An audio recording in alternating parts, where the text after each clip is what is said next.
Labdien un laipni lūgti raidījumā Atslēgu jautājumi. Es esmu Raitis, un šajā padomu mini raidījumā es palīdzu atbildēt uz jautājumiem, kas jāuzdod ikvienam, kurš ir nolēmis iegādāties mājokli. Ļoti būtisks posms ir saruna ar banku. Noskaidrosim, vai kredītu dot tādiem māksliniekiem kā man, un vai Šmuce kredītvēsturē automātiski nozīmē, ka esi melnajā sarakstā. Tā, kā tev šķiet? Ko banka skatīsies, kad mēs reāli esam pie viņiem kredītu ņemt? Droši vien uz nadziņiem, vai tev nav kāda caura zeķe, kāds īšķi nelien no zeķītes ārā.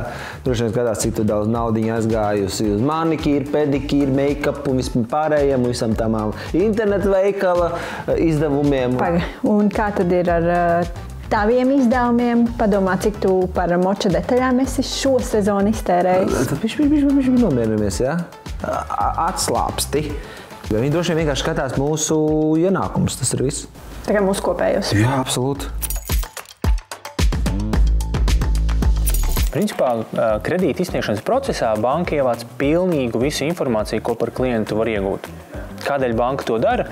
Ļoti vienkārši, lai objektīvi novērtētu, kāda ir klienta finanšu situācija. Jo nereti gadās, ka klients uz to īpašumu tā ļoti jau paskatās un jūtās jau kā mājās, un tad varbūt jau neskatās uz tādām citām lietām, piemēram, kā tad es tikšu galā ar to ikmēneša maksājumu. Tā vēlamā situācija ir tāda, ka klients uzņemoties hipotekārā kredīta saistības nepasliktina būtiski savu finansiālo situāciju, lai nebūtu dzīve pirms un pēc kredīta. Kopējie kredīta maksājumi pret mājsaimniecības ieņēmumiem nedrīkst pārsniegt 30–40%.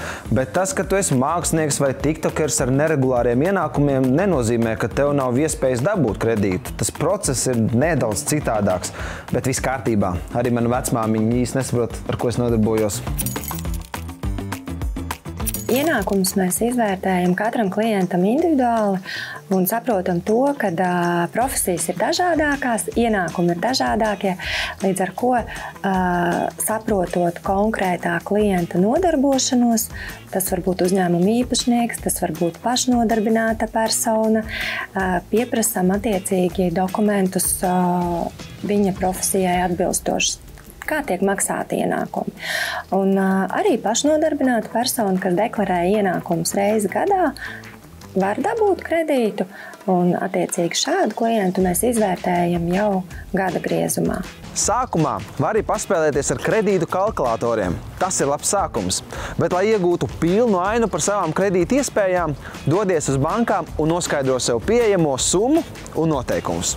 Būtiskākais, kas bankai jāzina, lai izvērtētu kredīta pieteikumu, ir mājsaimniecības ienākumi, kopējās finanšu saistības un tava kredītvēsture. Kredītvēsture bankas acīs ir tāda klienta reputācija. Tad klients ir savā laikā uzņēmies kādas finansiālās saistības, un viņas ir vai nav pildījis.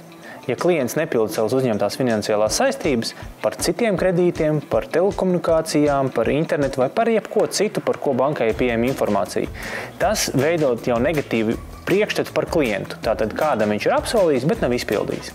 Līdz ar to banka skatīsies tā piesardzīgāk šādu klientu. Atkarībā no tā, ko un kādā veidā klients varbūt nav norēķinājies par savām uzņemtajām saistībām un paralēli varbūt ir kādas saistības, kuras viņš pilda bez kavējumiem, banka vērtēs, kā uz to skatīties. Varbūt gadījumi, ka banka pilnībā atsakās klientu finansēt, varbūt gadījumi, ka banka saka, jā, mēs finansējam, bet ņemot vērā, ka jūsu gadījumā ir paaugstināts risks, jūsu nosacījumi kredītam būs mazliet neizdevīgāki. Vissvarīgākais atslēgu jautājums ir tas, kā tu un tava ģimene jutīsies jaunajā mājoklī. Un der atcerēties, ka tavs īpašums ir lieliska investīcija, kas var būt pirmais solis uz kādreiz lielāku īpašumu. Es esmu Raitis, un šie bija mani un Līgas Atslēgu jautājumi.